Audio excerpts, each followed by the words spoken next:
உங்கள் கர்த்தராகிய இயேசு கிறிஸ்துவின் நாமத்தினாலே உங்கள் அனைவரையும் வாழ்த்தி இன்றைய வேதன படிப்பினைக்கு நான் உங்களை வரவேற்கிறேன். நம்மளுடைய தேவனுடைய அன்பும் கிருபையும் சமாதானமும் பரிசுத்தமும் நம் அனைவரோடும் இருப்பதாக. நம்ம கடந்த சில வாரங்களுக்கு முன்பாக நம்ம ஒரு வசனத்தை சொல்லி நம்ம ஆரம்பிச்சோம். அந்த பயணத்தை நம்ம தொடர்ந்து அதில் போய்கிட்டே இருக்கிறோம். நம்ம வாசிச்ச அந்த பல வாரங்களுக்கு முன்பாக நம்ம ஆரம்பிச்ச இந்த வசனம், நீங்கள் ஒருவரில் ஒருவர் அன்பாய் இருங்கள், நான் உங்களில் அன்பாய் இருந்தது போல நீங்களும் ஒருவரில் ஒருவர் அன்பாய் இருங்கள் என்கிற புதிதான ஒரு கட்டளையை உங்களுக்கு கொடுக்கிறேன் அப்படின்னு சொல்லி ஒரு புதிய கட்டளையா கொடுத்த இந்த வசனத்தை யோவான் 13ஆம் அதிகாரம் வசனம் 34 நம்ம வாசிச்சோம். அதே போல 35ஆம் வசனத்துல அவர் சொல்றாரு, நீங்கள் ஒருவரில் ஒருவர் அன்புள்ளவர்களாய் இருந்தால் அதனால் நீங்கள் என்னுடைய சீஷர்கள் என்று எல்லாரும் அறிந்து கொள்வார்கள். அந்த எல்லாரும்ன்ற லிஸ்ட்ல நாமளும் தான் இருக்கிறோம் இல்லைங்களா? அப்போ மற்றவர்கள் ஒருவரில் ஒருவர் மீது நாம அன்பாய் இருக்கும் பொழுதுதான் நாம சீஷர்கள் என்பதை நாமே அறிந்து கொள்ள முடியும். அப்போதுதான் மற்றவர்களும் அறிந்து கொள்ள முடியும். அது வரைக்கும் நம்ம சீஷர்களா ஆகி கொண்டிருக்கிறோம் அப்படின்றதுதான் நம்ம சொல்ல முடியும் இல்லைங்களா? அப்ப முதலாவது அவர் சொல்லியிருக்கிறாரு, எப்படி நீங்க அன்பாய் இருக்கணும்னா, நான் உங்களில் அன்பாய் இருந்தது போல. இப்ப தேவனுடைய அன்பு எப்படிப்பட்டதா இருக்குதுன்றது நமக்கு எல்லாருக்குமே தெரியும். அப்படிப்பட்ட அன்பை நாம எப்படி மற்றவங்க கூட பகிர்ந்துக்கிட்டு அந்த அன்பை நம்ம பெற்றுக்கொண்ட பிள்ளைகளாக இருக்கிற பட்சத்துல அந்த அன்பை நம்ம எப்படி மற்றவங்ககிட்ட கொண்டு போகிறது அப்படின்ற விஷயத்த பத்தி தான் நம்ம பைபிள் ஸ்டடிஸ் ஆரம்பிச்சோம்.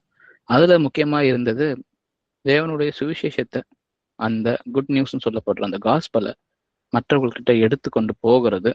அது முக்கியமான ஒரு வேலையா அதுல இருக்கு. அப்போ நான் மாம்ச ரீதியில ஒருத்தர் மேல அன்பு செலுத்தும் பொழுது அவரை நான் தேற்றலாம், அவருடைய தேவைகளை சந்திக்கலாம்.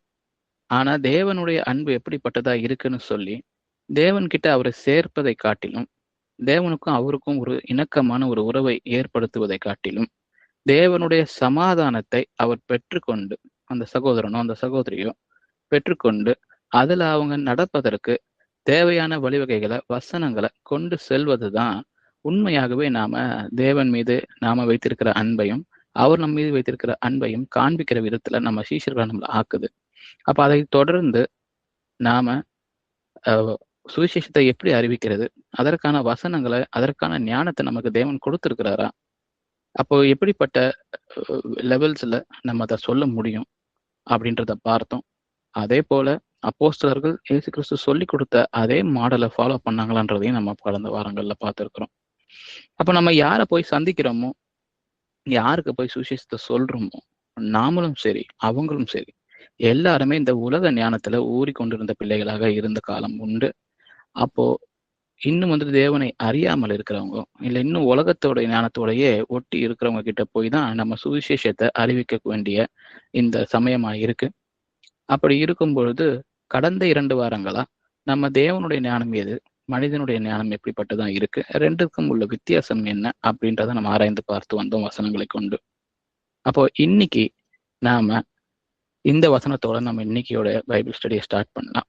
வாசிக்கலாம். யாக்கோபு 1ஆம் அதிகாரம் 25ஆம் வசனம். சுயாதீன பிரமாணமாகிய பூரண பிரமாணத்தை உற்று பார்த்து அதிலே நிலைத்திருக்கிறவனே கேட்கிறதை மறக்கிறவனாயிராமல் அதற்கேற்ற கிரியை செய்கிறவனாயிருந்து தன் செய்கையில் பாக்கியவானாயிருப்பான். ஆமென். ஆமென். அப்ப பாருங்க, சுயாதீன பிரமாணமாகிய அப்படின்னு ஒரு அருமையான ஒரு வார்த்தையை கொடுத்துருக்கிறான். இது எப்படிப்பட்ட பிரமாணமா இருக்குன்னா, சுயாதீன பிரமாணமாகிய பூரண பிரமாணமாய் இருக்குதான். அதை உற்று பார்த்து அதிலே நிலைத்திருக்கிறவனே கேட்கிறதை மறக்கிறவனாய் இராமல் அதற்கேற்ற கிரியையை செய்கிறவனாய் இருந்து தன் செய்கையில் பாக்கியவானாய் இருப்பான். அப்போ கேட்கிறத கேட்டபடியே நம்ம விட்டுட்டு அந்த இடத்துல அதை மறந்துட்டு தொடர்ந்து நான் உலகத்துல போய் வாழக்கூடிய பிள்ளையா இருக்க முடியும். ஏன்னா அநேக தடவை நம்ம அதை செய்திருக்கிறோம். அப்போ வசனம் எனக்கு தெரியும், இந்த இடத்துல கட்டளை இப்படி இருக்குன்னு தெரியும். ஆனா தொடர்ந்து அதை மனதுல வைத்து கொள்ளாம நான் உலகத்தோட இசைந்து நான் வாழுறேன். இந்த திங்கக்கிழமையில இருந்து சனிக்கிழமை வரைக்கும்.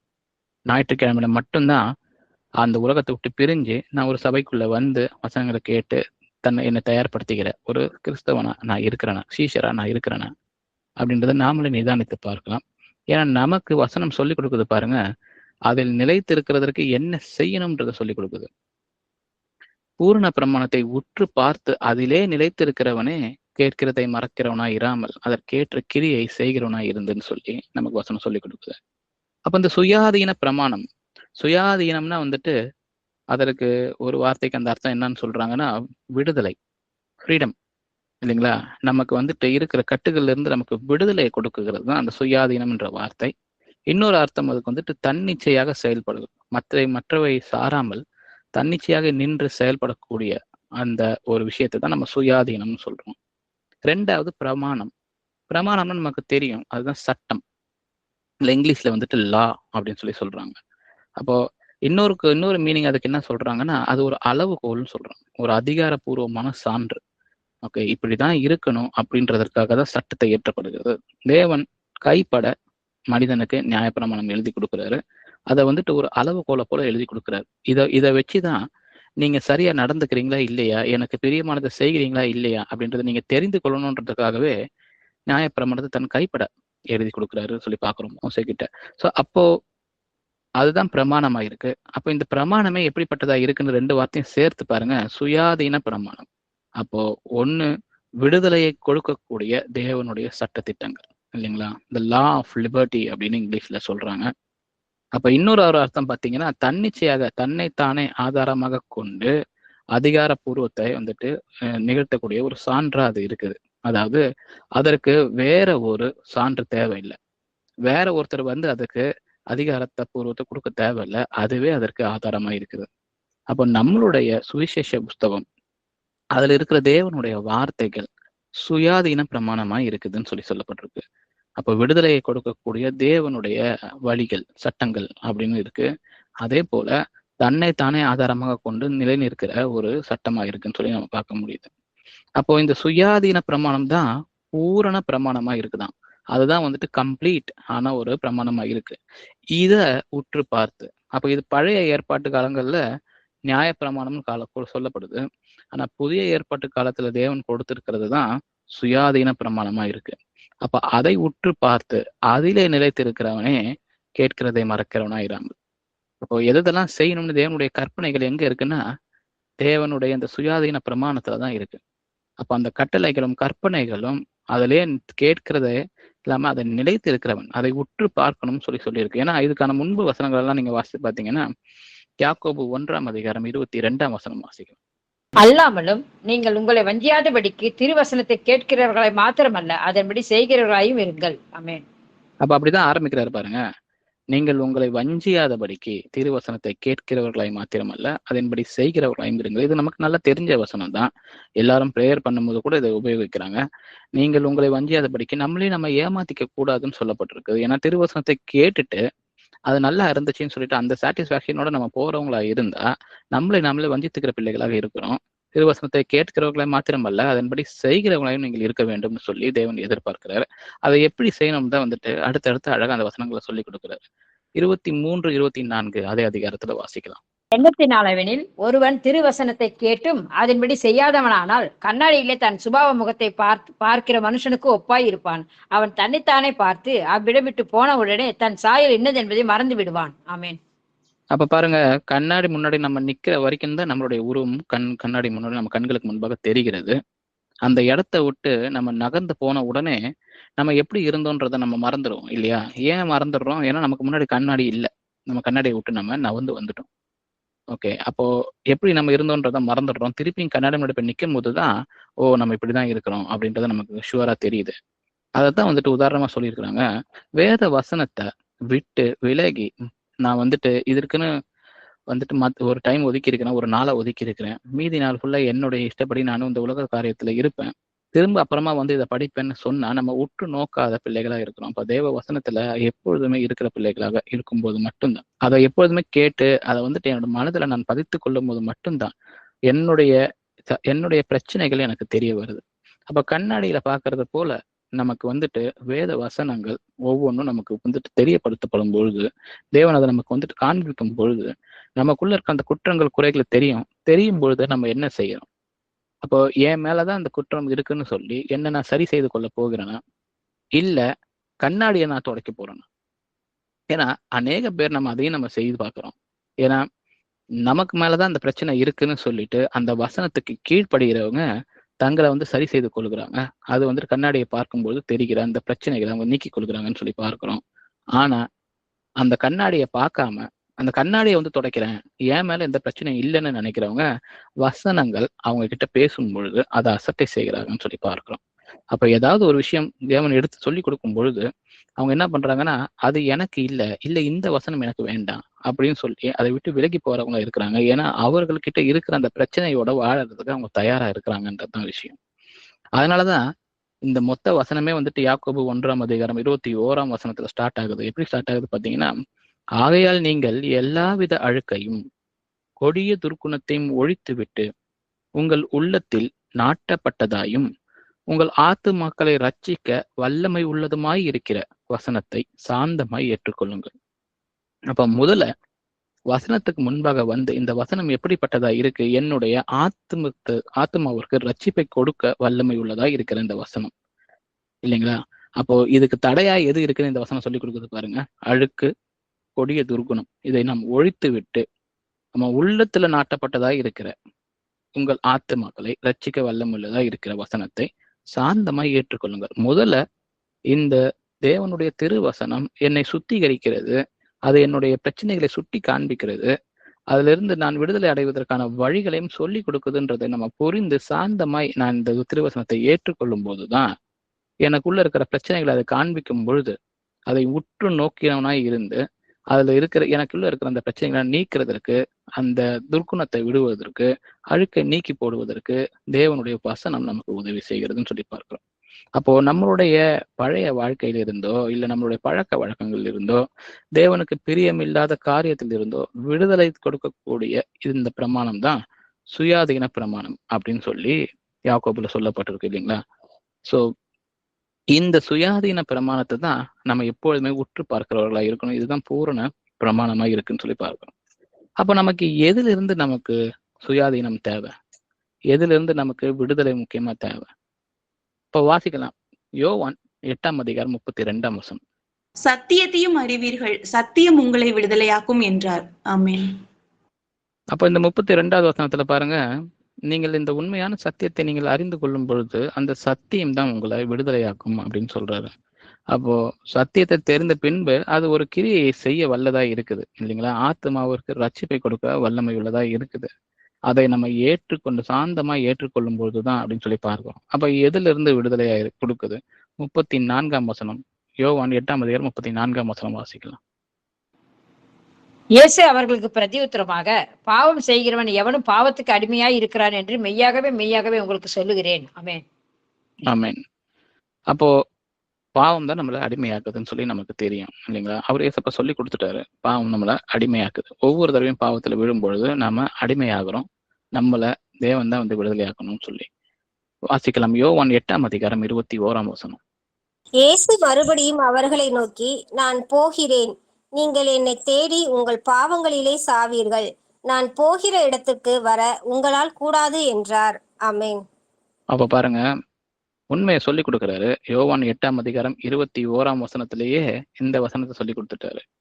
அப்போ யாரை நோக்கி இதை சொல்றாருன்னா, அங்க இருக்கிற பரிசேயர்களை நோக்கி சொல்றாரு, நான் போகிறேன், நீங்கள் என்னை தேடி உங்கள் பாவங்களிலே சாவீர்கள், நான் போகிற இடத்திற்கு உங்களால் வரக்கூடாது. அப்போ நம்ம தேவனை நோக்கி போக முடியாது. அவர் நீங்க என்னை தேடினா கூட பாவங்களிலே சாவீர்கள்னு சொல்றாரு. அப்போ சரியான தேடுதல் என்ன?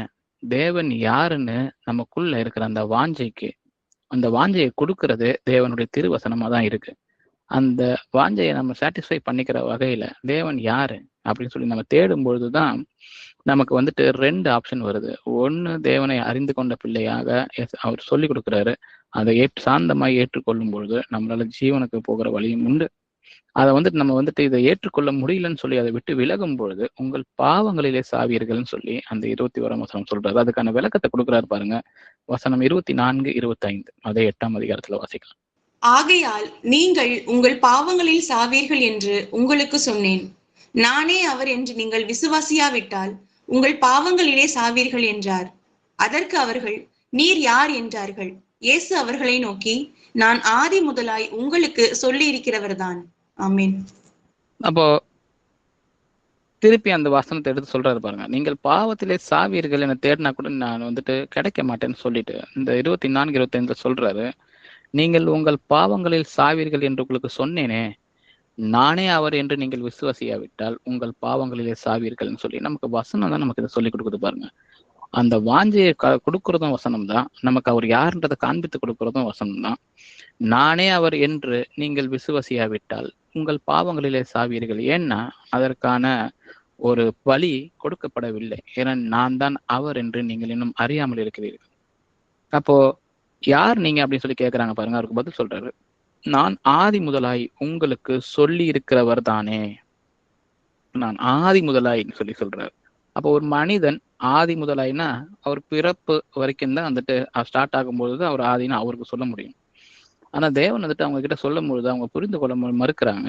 நான் ஆதி முதல் காலமாய் உங்களுக்கு சொல்லி இருக்கிறவர் தானே அப்படின்னு சொல்லி சொல்றாரு பாருங்க. அப்போ ஒரு பக்கம் அவர் நானே அவர் என்று நீங்கள் விசுவாசியாவிட்டால் உங்கள் பாவங்களிலே சாவீர்கள் என்ற வசனத்தை சொல்லி நம்ம கொடுக்கும் பொழுது, மற்றவங்க கிட்ட போய் சொல்லும் பொழுது அவங்க சொல்றாங்க, இது நான் தான் மேசியான்ற அந்த விசேஷத்தை அவர் சொல்றாரு, நான் தான் அந்த தேவனுன்னு அவர் சொல்லல அப்படின்னு ஒரு சாரார் சொல்றாங்க. இன்னொரு சாரார் சொல்றாங்க, ஆதி முதலாய் உங்களுக்கு சொல்லி இருக்கிறவர் யாதான் அப்படின்னு சொல்றத வந்துட்டு ஆதி முதலாய் வந்துட்டு 2 தேவனா அவங்க இருக்கிறாங்க, செயல்படுறாங்க அப்படின்றத சொல்லுற வசனமா இது இருக்குன்னு சொல்லி இதே வசனத்தை எடுத்து காண்பிக்கிறாங்க. நம்ம தேவனுடைய வசனங்களை அந்த வசனங்களே நமக்கு சொல்லி கொடுக்குதுன்றத புரிந்தவங்களா நம்ம தொடர்ந்து சொல்லும் பொழுது, அவங்களுக்கு சொல்லி கொடுக்கும் பொழுது நம்மளால வந்துட்டு அதை சொல்லி கொடுக்க முடியும். எப்படிப்பட்டதா வந்துட்டு அவரு விளக்குகிறாருன்னு சொல்லி வசனம் 27, 28 அதே அதிகாரத்துல வாசிக்கலாம். பிதாவை குறித்து பேசினார் என்று அவர்கள் அறியாதிருந்தார்கள். ஆதலால் இயேசு அவர்களை நோக்கி, நீங்கள் மனுஷகுமாரனை உயர்த்தின பின்பு நானே அவர் என்றும் நான் என் சுயமாய் ஒன்றும் செய்யாமல் என் பிதா எனக்கு போதித்தபடியே இவைகளை சொன்னேன் என்றும் அறிவீர்கள். ஆமென். ஆமென். உலகத்துல இருக்கிற இந்த மனுஷகுமாரன் அவர் சொல்றாரு, ஆதி முதலாய் உங்களுக்கு சொல்லி இருக்கிறவர் தானேன்னு ஒரு இடத்துல சொல்லுவாரு. இன்னொரு இடத்துல நானே அவர் என்று நீங்கள் விசுவாசியாவிட்டால், அந்த நானே அவர்ன்றது மேசியாவா இல்ல பிதாவை குறிக்குதான்னு சொல்லி 27ஆம் வசனம் வரைக்கும் நீங்க போயிட்டீங்கனாலே உங்களுக்கு சொல்லி கொடுக்குது பாருங்களேன்.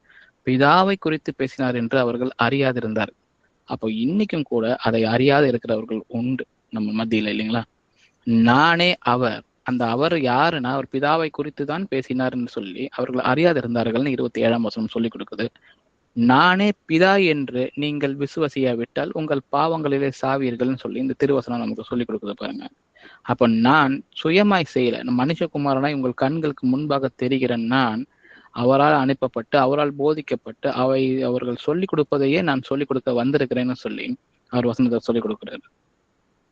அப்போ நான் உங்களுடைய பிதாவாய் இருக்கிறேன், ஆதி முதலாய் உங்களுக்கு சொல்லி இருக்கிறவர் நான் தான் சொல்லி அவர் சொல்லிக் கொடுக்கிறாரு. வாசிக்கலாம். யோவான் 8ஆம் அதிகாரம் 42, 43. இயேசு அவர்களை நோக்கி, தேவன் உங்கள் பிதாவாய் இருந்தால் என்னிடத்தில் அன்பாய் இருப்பீர்கள். ஏனெனில் நான் தேவனிடத்திலிருந்து வந்திருக்கிறேன். நான் சுயமாய் வரவில்லை, அவரே என்னை அனுப்பினார். என் வசனத்தை நீங்கள் ஏன் அறியாமல் இருக்கிறீர்கள்? என் உபதேசத்தை கேட்க மனதில்லாதிருக்கிறதுனால் அல்லவா? ஆமென். அப்போ தொடர்ந்து பேசுறாரு. நம்ம 42, 43ஆம் வசனம் அதே யோவான் 8ஆம் அதிகாரத்துல இருக்கிறோம். அவர் சொல்றாரு பாருங்க, தேவன் உங்கள் பிதாவாய் இருந்தால் என்னிடத்தில் அன்பாய் இருப்பீர்கள். இதுதான் வந்துட்டு கோர் மெசேஜ். பிதாவினிடத்தில் வருகிறவன் எல்லோருமே பிதாவினிடத்தில் அன்பாய் இருக்கணும், இல்லைங்களா? அப்ப பிதா அனுப்பினவர்கிட்டையும் அன்பாய் இருப்பார்கள். பிதாவினுடைய வந்துட்டு அவருக்கு எதெல்லாம் உரிமையா இருக்குதோ அவர்கள் மீதும் அன்பாய் இருப்பார்கள். இந்த அன்பு இல்லைன்னா நீங்கள் என் வசனத்தை அறியாமல் இருக்கிறீர்கள், உங்க உபதேசத்தை கேட்க மனதில்லாது இருக்கிறதுனால் அல்லவா அப்படின்னு சொல்லி சொல்றார். வாசிக்கலாம். எபிரேயர் 7ஆம் அதிகாரம் 19ஆம் வசனம். நியாய பிரமாணமானது ஒன்றையும் பூரணப்படுத்தவில்லை, அதிக நன்மையான நம்பிக்கையை வருவிப்பதோ பூரணப்படுத்துகிறது. அந்த நம்பிக்கையினாலே தேவனிடத்தில் சேர்கிறோம். ஆமென். அப்போ நியாயப்பிரமாணத்தை தான் வந்து கட்டி கொண்டு இருக்கிறார்கள். அவங்க எல்லாருமே தேவனுடைய உபதேசத்தை ஏற்க மறுக்கிறாங்க. அவர் சொல்றாரு பாருங்க, அதிகமான நன்மையான நம்பிக்கை வருவிப்பதோ பூரணப்படுத்துகிறதுன்னு சொல்லி சொல்றாரு. அந்த நம்பிக்கையினாலே தான் தேவனிடத்தில் சேருகிறோம். நியாயப்பிரமாணமானது ஒன்றையும் பூரணப்படுத்த முடியாது. அது இருக்கிற பிரச்சனைகளை காண்பிக்கக்கூடியதா இருக்குதுன்னு சொல்லி அவர் சொல்லிக் கொடுக்குறாரு. அப்போ கலாத்தியர் 5ஆம் அதிகாரம் 1ஆம் வசனத்துல இப்படியா சொல்லுறாரு, ஆனபடியினாலே நீங்கள் மறுபடியும் அடிமைத்தனத்தின் நுகத்துக்குட்படாமல் கிறிஸ்து நமக்கு உண்டாக்கின சுயாதீன நிலைமையிலே நிலை கொண்டிருங்கள். ஆமேன். ஆமேன். அப்ப நியாயப்பிரமாணம் எதையும் பூர்ணப்படுத்தவில்லை.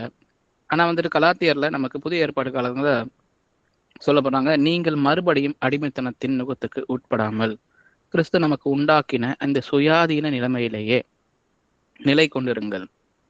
அப்ப பழைய ஏற்பாட்டு காலத்துல இருக்கிற நியாயப்பிரமாணங்களை எடுத்து இன்றைக்கும் போதிக்கிறவர்களா இருந்தா, அதை நம்பி கொண்டு இருக்கிற பிள்ளைகளுக்கு தான் நாம இந்த சுவிசேஷ வசனத்தை கொண்டு சேர்க்கிறவர்களா இருந்தா அவங்களுக்கு இதைத்தான் நம்ம சொல்லிக் கொடுக்கணும். நியாயப்பிரமாணம் ஒன்றையும் பூரணப்படுத்தவில்லை. இந்த நியாயப்பிரமாணத்தின் கட்டளைகளை எடுத்து இன்னைக்கும் தசம பாகம் நான் கொடுக்குறேன், அதுல இருந்து கொஞ்சத்தை மட்டும் எடுத்து செலக்டிவா எடுத்து அதை வந்துட்டு மனிதர்களுக்குள்ள ஒரு வழக்கமாக வந்துட்டு அவங்க சொல்லி கொடுத்துருக்குறாங்க. அந்த வழக்கத்தை பின்பற்றலைன்னா நான் தேவனுக்கு ஏதோ செய்யல அப்படின்ற எண்ணங்களுக்குள்ள போற அளவுக்கு அவர்கள் அதை வந்துட்டு வருடம் காலகாலமா அதை செய்து வந்திருக்கிறாங்க பாருங்க. அப்போ நியாயப்பிரமாணமா இருக்கிற அதுல இருக்கிற ஒரு கட்டளையை எடுத்து இன்னைக்கும் செய்து வர்றதுக்கு இன்னைக்கு அவங்களுக்கு சொல்லி கொடுக்கப்படுதுன்னா அதுதான் வந்துட்டு கள்ள தீர்க்கதரிசிகள் வந்துட்டு அதை செய்கிறாங்கன்னு சொல்லி பார்க்கணும். அப்போ சொல்லி கொடுக்க போகும்போது நாம இந்த மாதிரியான கேள்விகள் வரும்பொழுது நாம சொல்லணும், நீங்கள் மறுபடியும் அடிமைத்தனத்தின் நுகத்துக்கு உட்படாமல், நியாயப்பிரமாணம் எதையும் பூரணப்படுத்தவில்லை, நியாயப்பிரமாணத்தில் இருக்கிற கட்டளைகள் எதையும் பூரணப்படுத்தவில்லை, அது திரும்பியும் அந்த நியாயப்பிரமாண கட்டளைகளுக்குள்ள போய் நம்ம செயல்படுவது அடிமைத்தனத்தின் நுகத்துக்கு போகிறது. கிறிஸ்து நமக்கு உண்டாக்கின ஒரு சுயாதீன நிலைமை நமக்கு உண்டு, அதிலே நிலைத்து கொண்டு இருக்கிறவர்களை நம்ம இருக்கணும். நம்மளுடைய புதிய கவர்னன்ட்ல இருக்கிற அந்த அக்ரிமெண்ட்டுக்குள்ள நம்ம இருக்கிறோம், அதற்குள்ள நம்ம செயல்படுகிற பிள்ளைகளாக இருக்கணும்னு சொல்லி நமக்கு சொல்லிக் கொடுக்குறாரு. ஏன்னா இந்த கலாத்தியர் 5ஆம் அதிகாரம் 1ஆம் வசனம் நம்ம வாசிக்க கேட்டோம், ஆனபடினாலேன்னு சொல்லி ஆரம்பிக்குது. அப்போ ஆனபடினாலேன்னா அதுக்கு முன்னாடியே வசனம் வந்துட்டு நமக்கு சொல்ல கொடுக்கப்பட்டதா இருக்குது. அதற்கு 4ஆம் அதிகாரம் 29 படிச்சு பார்த்தீங்கன்னா, மாம்சத்தின்படி பிறந்தவன் ஆவியின்படி பிறந்தவனை அப்பொழுது துன்பப்படுத்தினது போல இப்பொழுதும் நடந்து வருகிறதுன்னு சொல்லி 29ஆம் வசனம் இருக்கும். அப்ப அந்த இடத்துல மாம்சத்தின்படி பிறந்தவனை அந்த இஸ்மாயில்ன்றவன் ஆவியின்படி பிறந்தவனா இருக்கிற ஐசாக்க அப்பொழுது துன்பப்படுத்தினது போல இப்பொழுதும் நடந்து வருகிறது. இப்ப பழைய நியாயப்பிரமாணங்களை எடுத்து போதிக்கிறவர்களும் சரி, அதை பின்பற்றி கொண்டு இருக்கிறவர்களும் சரி, மாம்சத்தின்படி பிறந்தவர்களா இருக்கிறார்கள், அவர்கள் இன்னைக்கும் துன்பப்படுத்த கொண்டு இருக்கிறார்கள் சொல்லிதான் நம்ம சொல்லிக் கொடுக்கணும். அப்ப 30வது வசனம் பாருங்க, அதை குறித்து வேதம் என்ன சொல்லுகிறது? அடிமையாளவனின் மகள் சுயாதீனம் உள்ளவருடைய குமாரனோட சுதந்திரவாளியாய் இருப்பதில்லை, ஆகையால் அடிமையானவளையும் அவளுடைய மகனையும் புறம்பே தள்ளு என்று சொல்லிக் கொடுக்கிறது. அப்படிதான் அகாரையும் இஸ்மாயிலையும் புறம்பே தள்ளுகிறார். அவங்களை எல்லாருமே வந்துட்டு சுயாதீன பிள்ளைகளா இல்லாம மாம்சத்தின் பிள்ளைகளாக இருந்தாங்க, அடிமையாளரின் பிள்ளையா இருந்தாங்கன்னு சொல்லி பார்க்கிறோம். அப்போ நியாயப்பிரமாணத்தை விளக்கி நாம சுயாதீன பிரமாணத்துக்குள்ள வரும்பொழுதுதான் தேவன் உண்மையா நம்ம கிட்ட என்ன பிரமாணத்தை வைத்திருக்கிறான்னு சொல்லி நமக்கு பார்க்க முடியும். அப்ப முதலாவது நம்ம இது பார்த்து கொண்டு வர்றது என்னன்னா, நியாயப்பிரமாணம் வேற, இந்த சுயாதீன பிரமாணம் வேற அப்படின்றத நம்ம புரிந்து கொள்கிறதா இருக்கணும். அந்த 31ஆம் வசனம் சொல்லியிருக்கு பாருங்க, இப்படி இருக்க சகோதரரே, நாம் அடிமையானவளுக்கு பிள்ளைகளாயிராமல் சுயாதீனம் உள்ளவளுக்கே பிள்ளைகளாய் இருக்கிறோம். நாம தேவனுடைய சந்ததியில கிறிஸ்து இயேசுவை நம்ம பற்றி கொண்டிருக்கிற பிள்ளைகளா இருக்கிறோம். அவரால் உண்டாக்கினப்பட்ட இந்த சுயாதீன நிலைமை, அதிலேயே நம்ம நிலை கொண்டு இருக்க வேண்டிய பிள்ளைகளாக நம்ம இருக்கிறோம். அப்ப நியாய பிரமாணத்தை தொடர்ந்து நம்மளால ஃபாலோ பண்ணவும் முடியாது. அதை வந்துட்டு ஃபாலோ பண்றவங்களுக்கு நம்ம இப்படிப்பட்ட வசனங்களை தான் சொல்லிக் கொடுக்கிற பிள்ளைகளாக இருக்கணும் சொல்லி நம்ம பார்க்கணும். வாசிக்கலாம் கலாத்தியர் 2ஆம் அதிகாரம் 4ஆம் வசனம். கிறிஸ்து இயேசுவுக்குள் நமக்கு உண்டான சுயாதீனத்தை உளவு பார்த்து நம்மை நியாய பிரமாணத்திற்கு அடிமைகள் ஆக்கும் பொருட்டாக பக்க வழியாய் நுழைந்த கள்ள சகோதரர் நிமித்தம் அப்படி ஆயிற்று. ஆமேன். ஆமேன். அப்ப இன்னைக்கும் நியாயப்பிரமாணம் ஏன் இருக்கு எக்ஸிஸ்டன்ஸ்லன்னா, இந்த கள்ள சகோதரர்கள் நிமித்தம் தான் சொல்லி நம்ம பார்க்கணும். நம்ம வசனம் நமக்கு சொல்லி கொடுக்குது பாருங்க. திருப்பியும் கிறிஸ்து இயேசுக்குள் நமக்கு உண்டான சுயாதீனம், அதை உளவு பார்த்து அது எவ்வளவு டிஃப்ரெண்டா இருக்குன்றதை தெரிந்து கொண்டு மீண்டுமாய் நம்மை நியாயப்பிரமாணத்தின் பக்கம் நோக்கி அடிமைகளாக்கும் பொருட்டாக நம்ம அதுதான் வந்து ரீசனா இருக்கு, நம்ம மீண்டும் அடிமைப்படுத்த வேண்டும்ன்றதுக்காகவே பக்க வழியாய் நுழைந்த கள்ள சகோதரர்கள், கள்ள தீர்க்கதரிசிகள், இவர்கள் நிமித்தமாக தான் இன்னமும் நியாயப்பிரமாணம் உலகத்துல ஆட்சி செய்து கொண்டு இருக்கிறது. அது நம்மளை அடிமையா வைத்து கொண்டு இருக்கிறது. அப்போ சுயாதீன பிரமாணம் என்ன, நியாயப்பிரமாணம் என்ன, இதோடைய கோர் மெசேஜ் என்னன்றதை தெரிந்த பிள்ளைகளை நம்ம இருக்கும் பொழுது நம்மளை மீண்டும் யாரும் அடிமைப்படுத்த முடியாது. ஏன்னா தேவன் நம்மளை அந்த சுயாதீன பிரமாணத்தின் மூலமாக விடுதலையாக்கி இருக்கிறார் சொல்லிதான் நம்ம பார்க்கணும். அதனாலதான் அதுக்கு சுயாதீன பிரமாணம் என்ற பெயரை வைத்திருக்கிறாங்க. வாசிக்கலாம் 2 பேதுரு 2ஆம் அதிகாரம் 19ஆம் வசனம். தாங்களே கேட்டுக்கு அடிமைகளாயிருந்தும் அவர்களுக்கு சுயாதீனத்தை வாக்குத்தத்தம் பண்ணுகிறார்கள். எதினால் ஒருவன் ஜெயிக்கப்பட்டிருக்கிறானோ அதற்கு அவன் அடிமையா இருக்கிறானே. ஆமென். அப்ப இதை யாரை பத்தி சொல்றாரு பாருங்க. தாங்களே கேட்டுக்கு அடிமையா இருந்தும், அப்போ நியாயப்பிரமாணத்திற்கு இன்னும் வந்துட்டு அதுல இருக்கிறத எடுத்து அதை செய்யணும்னு சொல்லி, அதை செய்தால் ஏசப்பாவுக்கு இன்னும் பிரியமா இருக்கும்னு சொல்லி கொண்டு இருக்கிறவர்கள் சுயாதீனத்தை வாக்குத்தத்தம் பண்ணுகிறார்கள்.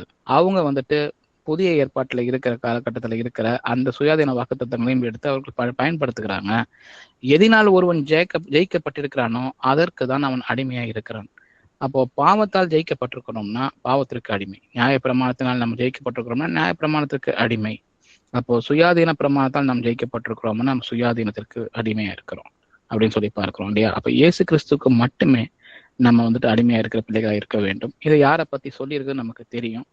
ஏன்னா இதுக்கு முன்பான வசனங்கள் எல்லாத்தையும் நீங்க படித்து கொண்டே வந்தீங்கன்னா, இந்த 13ஆம் வசனம் மூலம் பாத்தீங்கன்னா, இவர்கள் ஒரு நாள் வாழ்வை இன்பம் என்றெண்ணி கரைகளும் லட்சங்களுமாய் இருந்து உங்களோட விருந்துண்ணுகையில் தங்கள் வஞ்சனைகளில் உல்லாசமாய் வாழ்கிறவர்கள், விபச்சார மயக்கத்தால் நிறைந்தவர்களும் பாவத்தை விட்டு எடாதவைகளுமாய் இருக்கிற கண்களை உடையவர்கள், உறுதி இல்லாத ஆத்துமாக்களை தந்திரமாக பிடித்து பொருளாசையில் பழகின இருதயத்திலே சாபத்தின் பிள்ளைகள் சொல்லப்பட்டிருக்கு. அப்போ இந்த கள்ள தீர்க்கதரிசிகள் கிட்ட எச்சரிக்கையா இருக்கணும்ன்றதுக்காக சொல்லப்பட்டிருக்கிற வசனங்கள். அப்போ சுயாதீன பிரமாணம் தன்னை தானே நியாய பிரமாணத்தின் என்றும், அப்போ உண்மையான சகோதரர்கள் இந்த கள்ள சகோதரர்களிலிருந்து நம்மளை பிரிக்கிற இந்த சுதந்திரத்தை நமக்கு வந்துட்டு வேத வசனங்கள் கற்றுக் கொடுக்குதுன்றதை நம்ம பார்க்கணும்.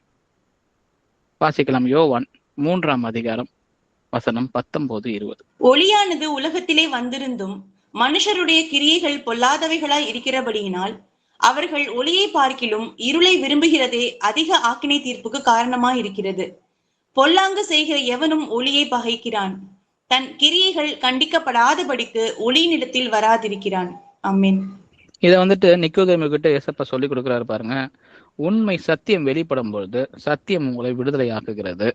சுயாதீன பிரமாணம் வெளிப்படும் பொழுது அது நியாய பிரமாணத்திலிருந்து நம்மளை விடுதலை ஆக்குகிறது. அப்படி இருக்கும் பொழுது அதை வந்ததுக்கு பிறகும் அதை ஏற்றுக்கொள்ள மனதில்லாமல் இருப்பார்கள்னு முன்கூட்டியே அவர் சொல்லிட்டாரு. அதை வந்துட்டு எப்படிப்பட்டவர்களாக இருப்பாங்கன்னு சொல்லி நிக்கோதேமு கிட்ட சொல்றாரு பாருங்க. ஏன்னா அவரு வந்துட்டு ஒரு பரிசேயராக இருந்து வேத பாரகராக இருக்கிறாரு, வேதத்தை அறிந்தவராக இருக்கிறாரு. அவர்கிட்ட நம்ம நீரினால் ஞானஸ்தானம் பெறுவதை பற்றி தேவன் சொல்லி கொடுக்குறாரு. அதை பற்றி நம்ம போன வாரமே பார்த்தோம். பழைய ஏற்பாட்டு காலத்திலேயே இந்த ஞானஸ்தானத்தை குறித்த வசனங்கள் சொல்லப்பட்டிருந்தும் கூட, மேசியா வருகிற காலகட்டத்தை பற்றி சொல்லி இருந்தும் கூட, அவர் வருவதையும் எதிர்பார்க்காம அவர் வந்த பின்பு அவர் பேசுகிற வார்த்தையை புரியாத போல அவங்க இருக்கிறத அவர் நோக்கிதான் அவர் சொல்றாரு. அப்போ சொல்றாரு பாருங்க, ஒளியானது உலகத்திலே வந்திருந்தும் மனுஷருடைய கிரியைகள் பொல்லாதவைகளாய் இருக்கிறபடியினால் அவர்கள் ஒளியை பார்க்கிலும் இருளை விரும்புகிறதே அந்த ஆக்கினை தீர்ப்புக்கு காரணமா இருக்குதாம். ஏன்னா இதுக்கு முன்பு வசனங்கள் அவர் சொல்றாரு, நான் இந்த உலகத்தை ஆக்கினை தீர்ப்புக்கு உள்ளாக்க வரவில்லை, அவர்களை நான் வந்துட்டு கிருபையோட அவங்க ரட்சிக்கவே வந்தேன்னு சொல்றாரு பாருங்க. அப்போ நான் ரட்சிக்கத்தான் வந்தேன், ஆனா அவர்களுக்கான ஆக்கினை தீர்ப்புக்கு காரணம் அவர்களாகவே இருக்கிறார்கள். அவர்களுக்கு இருளே வந்துட்டு அவர்கள் விரும்புகிறார்கள், ஒளியை பார்க்கலும் சொல்றாரு. ஏன்னா அவங்களுடைய கிரியைகள் அப்படிப்பட்டதாய் இருக்குது. பொல்லாங்கு செய்கிற எவனும் ஒளியை பகைக்கிறான், தன் கிரியைகள் கண்டிக்கப்படாதபடிக்கு ஒளியினிடத்தில் வராதிருக்கிறான்னு வசனம் சொல்லி கொடுக்குது. அப்போ உண்மையான தேவனுடைய அந்த சத்திய வார்த்தைக்கு கிட்ட நம்ம போய் கீழ்ப்படியாம இருக்கிறதுக்கு காரணம் நாம ஆல்ரெடி செய்து கொண்டிருக்கிற கிரியைகள் தான். அது பொல்லாதவளா இருக்கிற பட்சத்துல ஒளியினிடத்தில் வராது, நம்மளை அளவு பண்றது இல்லை. அநேக நேரம் அதை விட்டு விலகி போகிற பிள்ளைகளா இருக்கும். அப்போ இதை நாம மனதுல வைத்து கொண்டுதான் தேவனுடைய சுவிசேஷத்தை கொண்டு போய் சொல்லும் பொழுது அதை நாம் சொல்ல வேண்டியதா இருக்கும். எந்தெந்த கிரியைகள் தேவனிடத்தில் வர அவர்களுக்கு தடையா இருக்குதுன்றத பார்க்கிற பிள்ளைகளாக இருக்கணும். நாமளும் கூட நம்மளுடைய கிரியைகள் தடையா இருக்கிற பட்சத்துல அதை விலக்கிதான் நம்ம தேவனிடத்தில் சேர முடிகிற பிள்ளைகளா இருக்குன்றது தெரிந்து கொண்டவர்களா இருக்கணும். வாசிக்கலாம் யாக்கோபு 2:12. சுயாதீன பிரமாணத்தினால் நியாய தீர்ப்படைய போகிறவர்களாய் அதற்கேற்றபடி பேசி அதற்கேற்றபடி செய்யுங்கள். ஆமென். அப்போ எப்படி இருக்கணும்னா, சுயாதீன பிரமாணத்தினால் நியாய தீர்ப்படைய போகிறவர்களாய் அப்படின்னு சொல்லப்பட்டிருக்கு. நியாய பிரமாணத்தின் பிரகாரம் நம்ம நியாயம் தீர்க்கப்பட போகிறது இல்ல, சுயாதீன பிரமாணத்தினால் தான் நம்ம நியாயம் தீர்ப்படைய போகிறோம் அப்படின்னு சொல்லி இந்த வசனம் அழகா சொல்லி கொடுக்குது பாருங்க. அதற்கேற்றபடி பேசி அதற்கேற்றபடி செய்யுங்க. அப்ப தேவன் என்னை சுயாதீன பிரமாணத்துக்குள்ள கொண்டு வந்துட்டாரு. நான் வந்துட்டு பழைய கவர்மெண்ட்டுக்குள்ள இல்ல, புதிய கவர்மெண்ட்ல தான் நான் இருக்கிறேன்ற நான் இந்த நாட்கள் வந்து வச்சுது. அப்ப நான் என்ன செய்யணும்? அப்போ அதற்கேற்றபடி பேசி அதற்கேற்றபடி செய்யுங்கள்னு நமக்கு வசனம் சொல்லி கொடுக்குது. ஏன்னா நம்மளுடைய நியாய தீர்ப்பு இந்த சுயாதீன பிரமாணத்தை கொண்டுதான் இருக்க போகிறது அப்படின்னு சொல்லி நம்ம பார்க்கிறோம். அப்போ எதையாவது செய்து தேவனுடைய கிருபையை நான் பெற்றுக்கொள்ள முடியும்னா முடியாது. அப்போ தேவனுடைய சுயாதீன பிரமாணம் என்னை எப்படி வழிகாட்டுதோ அந்த வழியில நடக்கிற பிள்ளைகளாக, அதை சாந்தமாய் ஏற்றுக்கொள்கிற பிள்ளைகளா நம்ம இருக்கும்பொழுதுதான் நாம் அதற்கு ஏற்றபடி நடக்கிற பிள்ளைகளாக இருக்க முடியும். கடைசியா யோவான் 12:48 வாசிக்கலாம். என்னை தள்ளி என் வார்த்தைகளை ஏற்றுக்கொள்ளாதவனை நியாயம் தீர்க்கிறது ஒன்று இருக்கிறது. நான் சொன்ன வசனமே அவனை கடைசி நாளில் நியாயம் தீர்க்கும். ஆமென். இயேசு கிறிஸ்து தன்னுடைய சொந்த வார்த்தைகளால் இதை சொல்லுகிறார். என்னை தள்ளி என் வார்த்தைகளை ஏற்றுக்கொள்ளாதவன். அப்போ என் வார்த்தைகளை ஏற்றுக்கொள்ளாதவன் எப்படிப்பட்டவனா இருக்கிறான்? என்னை தள்ளுகிறவனா இருக்கிறான் பாருங்க. அவனை நியாயம் தீர்க்கிறது ஒன்று இருக்கிறது. நம்ம முன்னாடி பார்த்தோம், சுயாதீன பிரமாணத்தினால்தான் நியாய தீர்ப்பு அடைய போகிறவர்களா இருக்கிறோம் சொல்லி. தேவனுடைய வசனம் தான் வந்துட்டு அந்த சுயாதீன பிரமாணமா இருக்குன்னு இது சொல்லி கொடுக்குது. நான் சொன்ன வசனமே அவனை கடைசி நாளில் நியாயம் தீர்க்கும். சுயாதீன பிரமாணத்தினால் நமக்கு நியாய தீர்ப்பு வரப்போகிறது. நான் சொன்ன வசனமே அவனை கடைசி நாளில் நியாயம் தீர்க்கும். அப்ப நம்ம இந்த முதலாவது செக்மெண்ட்ல நாம சுயாதீன பிரமாணத்திற்கான அந்த முக்கியமான வசனமா இருக்கிற அந்த யாக்கோபு 1:25 பார்த்தோம். சுயாதீன பிரமாணம் தான் பூரண பிரமாணமா இருக்கு. அதிலே நிலைத்திருந்து அதை உற்று பார்த்து அதற்கேற்ற கிரியைகளை செய்கிறவனாய் இருந்து தன் செய்கையில் அவன் தான் பாக்கியவனாய் இருப்பான்னு சொல்லி தான் நம்ம ஆரம்பிச்சோம். அப்புறம் எப்படிப்பட்ட விடுதலையை வந்துட்டு இந்த சுயாதீன பிரமாணம் கொடுக்குது. அந்த காலத்துல நியாய பிரமாணத்தின் பிடியில இருந்த சீஷர்களுக்கு அவர் வந்துட்டு இந்த சுயாதீன பிரமாணத்தை கொடுத்து அவர்களை வந்துட்டு விடுதலை கொடுக்கிறார். அவர்களுடைய பாவங்களிலிருந்து விடுதலை கொடுக்கிறார். அவர்களுடைய அறியாமையிலிருந்து அவருக்கு விடுதலை கொடுக்கிறார். நானே அவர் என்று நீங்கள் விசுவாசியாவிட்டால் உங்கள் பாவங்களில் சாவீர்கள். அப்ப பாவத்திலிருந்து விடுதலை வேணும்னா தேவன் யாருன்னு அவர் சொல்லிக் கொடுக்கும் போது, அவர் வசனம் சொல்லிக் கொடுக்கும் போது அதை கேட்டு அதை ஏற்றுக்கொள்கிறவர்களா இருக்கணும். அப்ப யார் என்னுடைய வசனத்துக்கிட்ட வரமாட்டாங்கன்றதையும் அவர் சொன்னாரு பாருங்க. ஒளியின் இடத்தில் ஒளி உலகத்துல தோன்றி இருந்தும் அந்த வராத இருக்கவங்களும் அவங்களோட கிரியைகள் பொல்லாப்பா இருப்பதுனாலதான் அவர்கள் ஒளியை பார்க்கணும் இருளை விரும்புகிறவர்களா இருக்கிறாருன்னு சொல்லி கொடுக்கிறாரு. அவர்களுடைய ஆக்கையினை தீர்ப்பிற்கு அவர்களுடைய இந்த கிரியை தான் காரணமா இருக்குன்னு சொல்லி நம்ம பார்த்தோம். இப்ப மூன்றாவதா இந்த பூரண பிரமாணம் இருக்கிற இந்த சுயாதீன பிரமாணம் தேவனுடைய வசனம் தான் சொல்லி நம்ம பார்த்துட்டோம். அது அநேக வசனங்கள் இந்த பிரமாணத்தை ஃபாலோ பண்றவங்களுக்கு இருக்கிற அட்வான்டேஜஸ், அவங்களுக்கு கிடைக்க போற அந்த நல்ல அந்த கனிகள், இது எல்லாத்தையும் பத்தி சொல்றதுக்கு அநேக வசனங்கள் இருக்கு. நம்ம ஒரு சில வசனங்களை மட்டும் நம்ம இன்னைக்கு வாசிச்சு பார்க்கலாம். யோவான் 8:31. இயேசு தம்மை விசுவாசித்த யூதர்களை நோக்கி, நீங்கள் என் உபதேசத்தை நிலைத்திருந்தால் மெய்யாகவே என் சீஷராய் இருப்பீர்கள். ஆமென். அப்ப முதல்ல சொல்றாரு பாருங்க, என் உபதேசத்தில் நிலைத்திருந்தால் மெய்யாகவே என் சீஷர்களாய் இருப்பீர்கள். இப்ப முதல் அட்வான்டேஜ் என்னன்னா, நம்ம சீஷர்கள்னு சொல்றதே அவருடைய உபதேசத்தில் நிலைத்திருக்கிறோம்னு சொல்லப்பட்டிருக்கு. அப்போதான் நம்ம அவருடைய சீஷராக இருக்க முடியும். அதுல நிலைத்திருத்தல்னா வந்துட்டு ஒரு தடவை 2 தடவை செய்யறது இல்லை. நம்ம தொடர்ந்து நம்ம வாழ்க்கையில அதை வந்துட்டு அதைத்தான் நம்ம வாழ்க்கையை மாற்றிக்கொண்டு நம்ம சதா காலமும் அதுல நடக்கும் பொழுதுதான் நிலைத்திருக்கிறதுன்னு சொல்லப்படுறது. அப்ப நான் செய்கிற எந்த காரியத்துல இருந்தாலும் சரி, வசனத்தை கொண்டு போய் சொல்லுகிற வேலையமா இருந்தாலும் சரி, என்னுடைய வேலையில, என் அலுவலகத்துல, என்னோட கல்லூரியில, நான் படிக்கிற பள்ளியில, எங்க நான் இருந்தாலும் சரி, அவருடைய உபதேசம் எனக்கு வேண்டும். அதை நான் எல்லா இடத்துலையும் பயன்படுத்துகிற பிள்ளையா இருக்கும் பொழுதுதான் எல்லா இடத்துலயும் சீஷராக இருப்போம்னு சொல்லி நம்ம சொல்றோம். நம்ம வந்துட்டு ஞாயிற்றுக்கிழமையில மட்டும் மட்டும் நம்ம சீஷர்கள் கிடையாது. நம்ம வாழ்கிற என்னைக்கு நம்ம தேவனை ஏற்றுக்கொண்டு அவருடைய வாழ்க்கைக்குள்ள வந்திருக்கிறோமோ அன்னிலிருந்து நம்ம தேவனுடைய சீஷர்களா இருக்கிறோம். ஒவ்வொரு நொடி பொழுதும் அவருடைய சீஷராக தான் நம்ம இருக்கிறோம். அப்போ ஒவ்வொரு நொடி பொழுதும் அவருடைய சீஷராக இருக்கணும்னா ஒவ்வொரு நொடி பொழுதும் அவருடைய உபதேசத்தில் நிலைத்திருக்கிற பிள்ளைகளை நம்ம இருக்கணும்னு சொல்லி இந்த வசனம் சொல்லிக் கொடுக்குது. வாசிக்கலாம். சங்கீதம் 1ஆம் அதிகாரம் வசனம் 2, 3. கர்த்தருடைய வேதத்தில் பிரியமாயிருந்து இரவும் பகலும் அவருடைய வேதத்தில் தியானமாயிருக்கிற மனுஷன் பாக்கியவான். அவன் நீர்க்கால்களின் ஓரமாய் நடப்பட்டு தன் காலத்தில் தன் கனியை தந்து இலையுதிராதிருக்கிற மரத்தைப் போல் இருப்பான். அவன் செய்வதெல்லாம் வாய்க்கும். ஆமென். அப்போ இரவும் பகலும் அவருடைய வேதத்தில் தியானமாய் இருக்கிற மனுஷன் பாக்கியவான். அப்போ வேதத்துல வந்துட்டு அவருடைய உபதேசத்தை நிலைத்திருக்கிறவன் பாக்கியவான். அப்போ ஏன் இரவும் பகலும் வேதத்தை தியானமா இருக்கணும், அதையே படித்து கொண்டு கூட இருக்கணும் அப்படின்னு சொல்லப்பட்டிருக்கு பாருங்க. ஏன்னா அவருடைய உபதேசம் அங்கேதான் இருக்குது. சுயாதீன பிரமாணம் வாழ்கிற இடம் தேவனுடைய வசனமா இருக்குது. அதை நம்ம வந்துட்டு சாந்தமா ஏற்றுக்கொண்டு நம்ம வாழ்க்கையில பின்பற்றணும்னா இரவும் பகலும் அது என்ன சொல்லி கொடுத்துருக்கு அப்படின்றத நம்ம தியானமா இருக்கிற மனுஷனா இருந்தா நம்ம பாக்கியவனா இருப்போம். இப்ப மீதி எல்லாமே அப்படிப்பட்டவர்களுக்கு எப்படிப்பட்ட வாழ்க்கையை தேவன் கொடுக்கிறார்ன்ற வசனங்கள் தான் நமக்கு அதிகமா இருக்கும். அவன் நீர்க்கால்களில் ஓரமாய் நடப்பட்டு தன் காலத்தில் தன் கனியை தந்து இலையுதிராது இருக்கிற மரத்தை போல் இருப்பான். அவன் செய்வதெல்லாம் வாய்க்கும். இப்படிப்பட்ட ப்ராமிசஸ் நமக்கு கொடுக்கப்பட்டிருக்கு பாருங்க.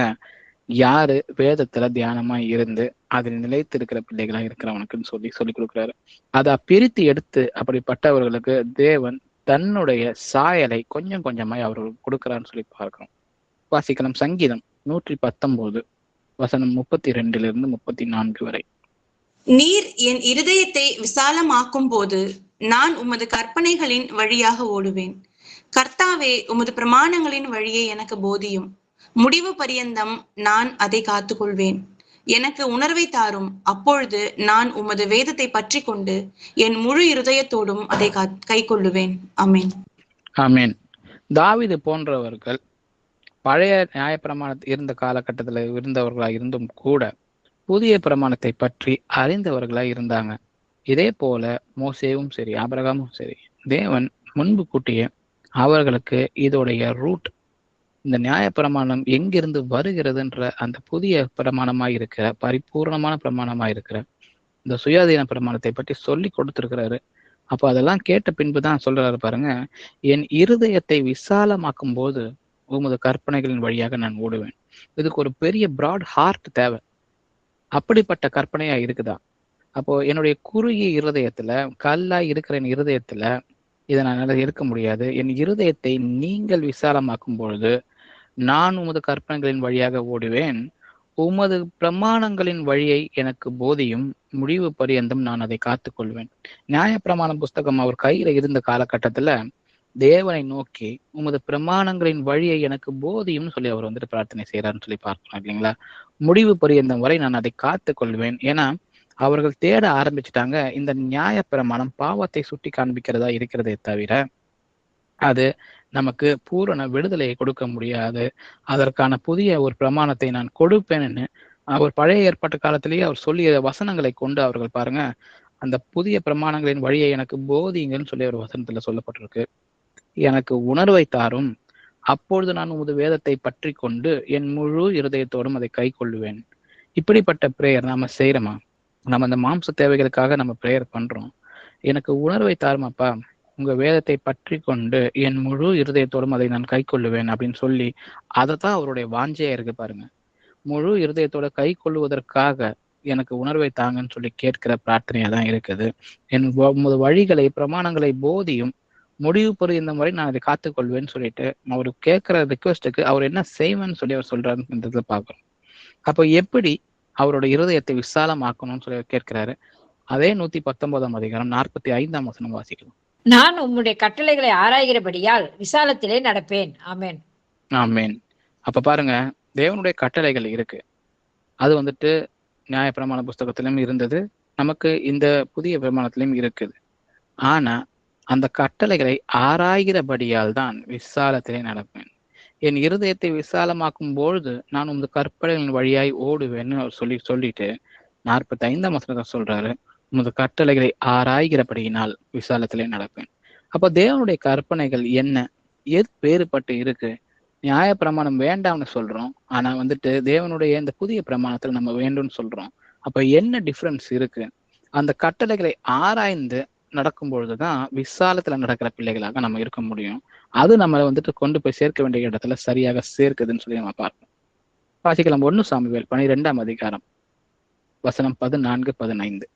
நீங்கள் கர்த்தருடைய வாக்குக்கு விரோதமாய் கலகம் பண்ணாமல் கர்த்தருக்கு பயந்து அவரை சேவித்து அவருடைய சத்தத்திற்கு கீழ்ப்படிந்தால் நீங்களும் உங்களை ஆளுகிற ராஜாவும் உங்கள் தேவனாகிய கர்த்தரை பின்பற்றுகிறவர்களாய் இருப்பீர்கள்.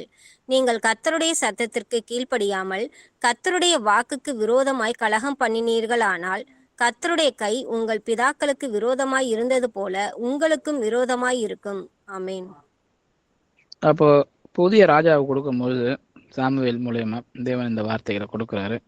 நீங்கள் கர்த்தருடைய வாக்குக்கு விரோதமாய் கலகம் பண்ணாமல் கர்த்தருக்கு பயந்து அவரை சேவித்து அவருடைய சத்தத்திற்கு கீழ்ப்படிந்தால் நீங்கள் உங்களை ஆளுகிற ராஜாவும் உங்கள் தேவனாகிய கர்த்தரை பின்பற்றுகளுமாய் இருப்பீர்கள்.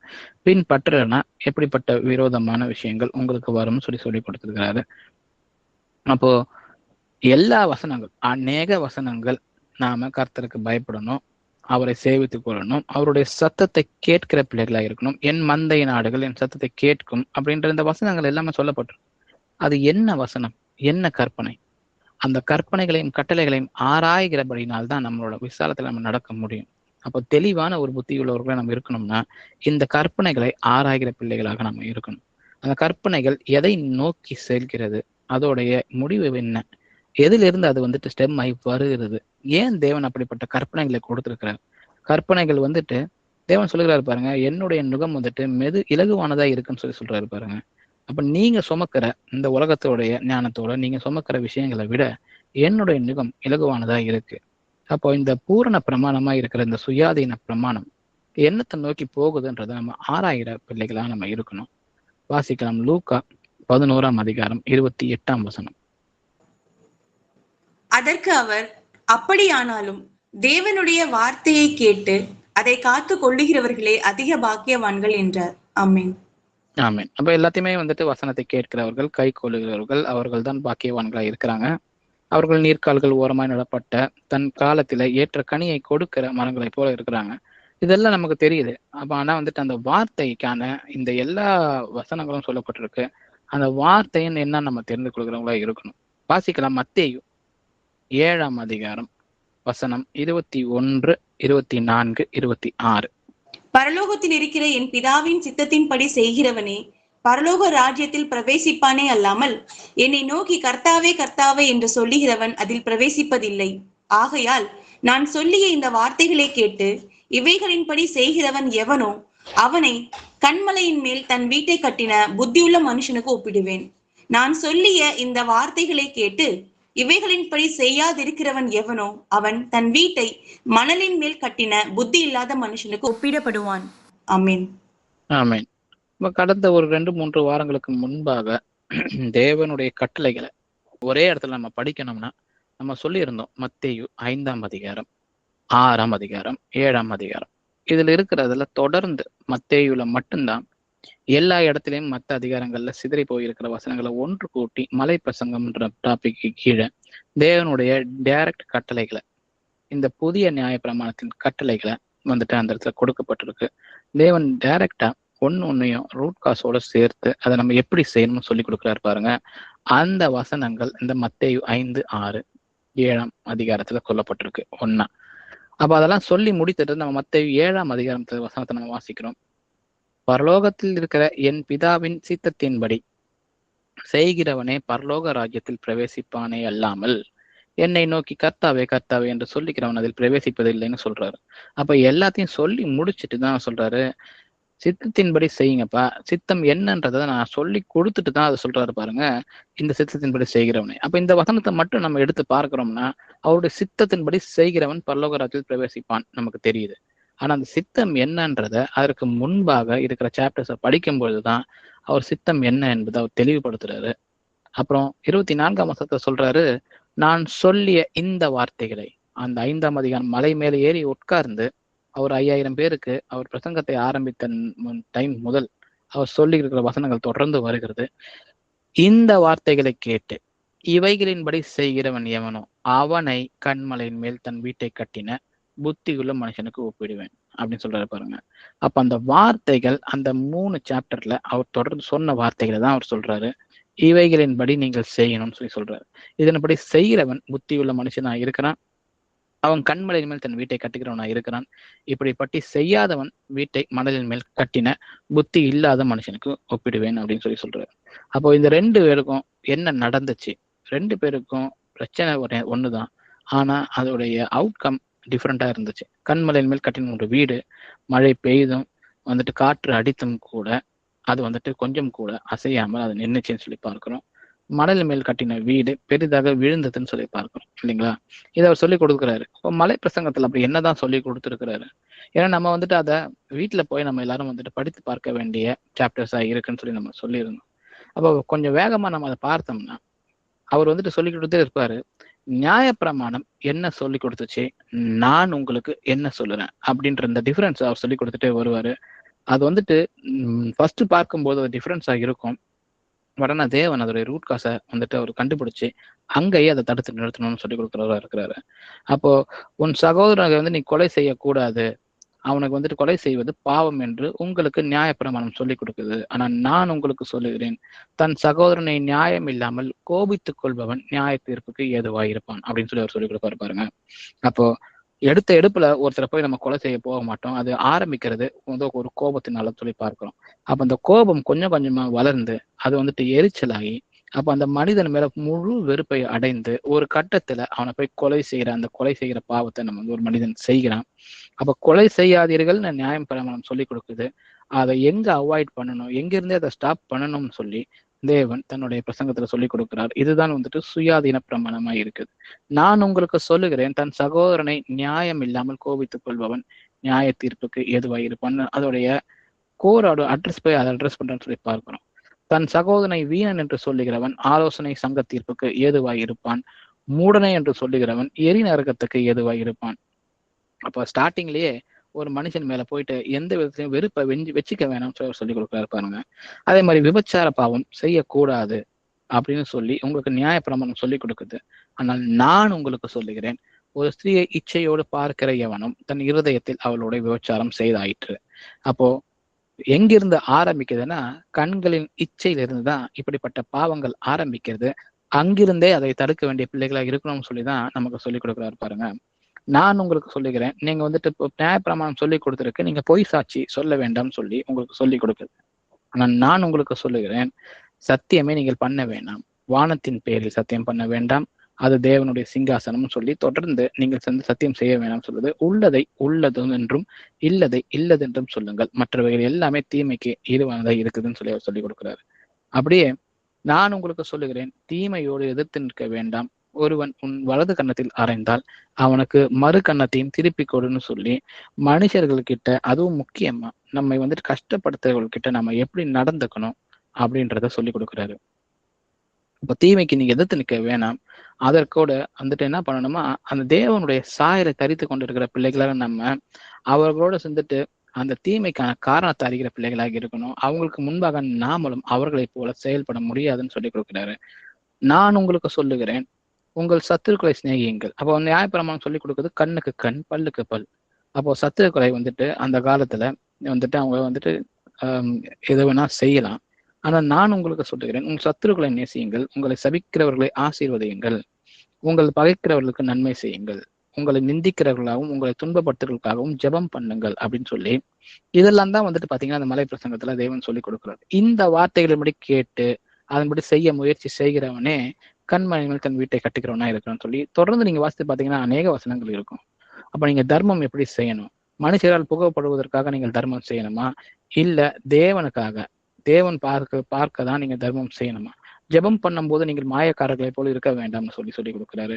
மனுஷருடைய தப்பிதங்களை நீங்கள் அவர்களுக்கு மன்னியாதிருந்தால் உங்கள் பிதா உங்கள் தப்பிதங்களை மன்னியாதிருப்பார்னு சொல்லி கொடுக்கிறாரு.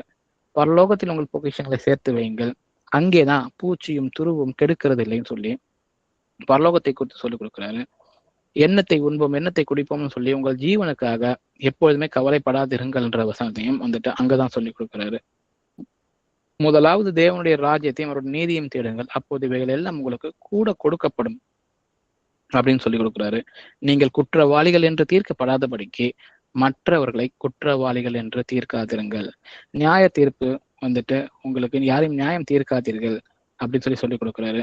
கள்ள தீர்க்கதரிசிகளுக்கு எச்சரிக்கையாகிருங்கள், அவர்கள் ஆட்டுத்தோலை போர்த்து கொண்டு உங்களிடத்தில் வருவார்கள், உள்ளத்திலோ அவர்கள் பட்சிக்கிற ஓநாய்கள். இப்ப நான் இது வந்து ஒரு ஹைலைட்ஸ் மாதிரி இந்த 3 சாப்டர்ல இருக்கிற வசனங்களை சொல்லி கொடுக்குறேன்.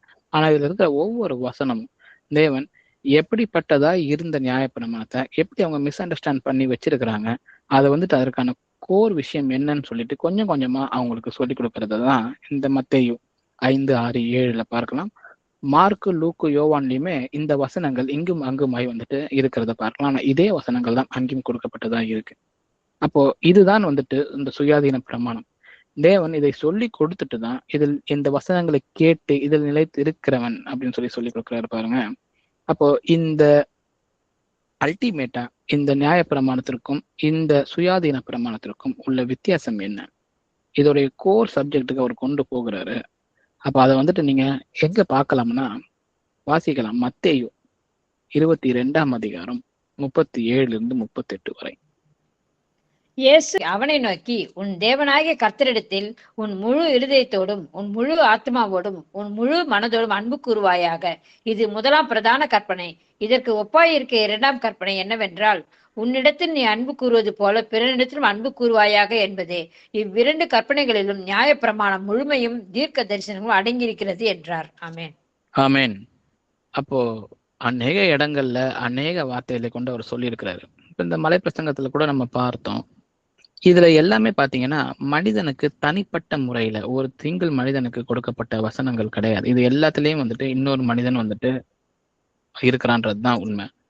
ஓகேங்களா? சோ அப்படிப்பட்ட ஒரு 2 மனிதர்கள் இல்லாம இந்த பிரச்சனைகளே வராது. இந்த வசனங்கள் எல்லாமே வந்துட்டு எதை குறிக்குதுன்னு பாத்தீங்கன்னா, இந்த மலை பிரசங்கத்துல இருக்கிற வசனங்கள் உனக்கும் உன் சகோதரனுக்கும் உள்ள விஷயங்கள். உன் சகோதரனை தான் நீ வந்துட்டு கோபித்துக் கொள்ள வேண்டாம். உன் சகோதரனை தான் வந்துட்டு நீ வந்துட்டு ஒரு இச்சையினால அவனுக்கு எதிராக பாவம் செய்ய வேண்டாம்.